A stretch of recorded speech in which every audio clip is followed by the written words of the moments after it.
کیا پاکستان میں پیٹرول کی قیمتیں ایک مرتبہ پھر سے بڑھنے والی ہیں؟ عالمی منڈی میں خام تیل کی قیمتوں میں دوبارہ سے اضافہ دیکھنے میں آیا ہے اور برنٹ کروڈ $90 سے بڑھ کر $95 فی بیرل تک پہنچ چکا ہے، جبکہ WTI بھی $86 فی بیرل کا ہو گیا ہے۔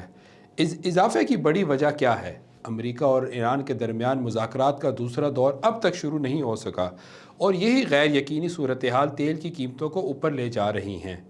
ماہرین کے مطابق اگر یہی صورتحال برقرار رہی تو پاکستان میں پیٹرول کی قیمت میں 10 سے 15 روپے فی لیٹر کا اضافہ ہو سکتا ہے، اور اگر کشیدگی مزید بڑھی تو یہ اضافہ 30 روپے تک بھی جا سکتا ہے۔ یاد رہے کہ پاکستان زیادہ تر تیل خلیجی ممالک سے درآمد کرتا ہے، اس لیے عالمی حالات کا براہ راست اثر یہاں پڑتا ہے۔ حکومت نے 24 اپریل کو نئی قیمتوں کا اعلان کرنا ہے۔ اب دیکھنا یہ ہے کہ کیا عوام کو ریلیف ملتا ہے یا ایک اور جھٹکا۔ اس خبر کی مزید تفصیل جاننے کے لیے وی نیوز کی ویب سائٹ کا وزٹ کیجیے۔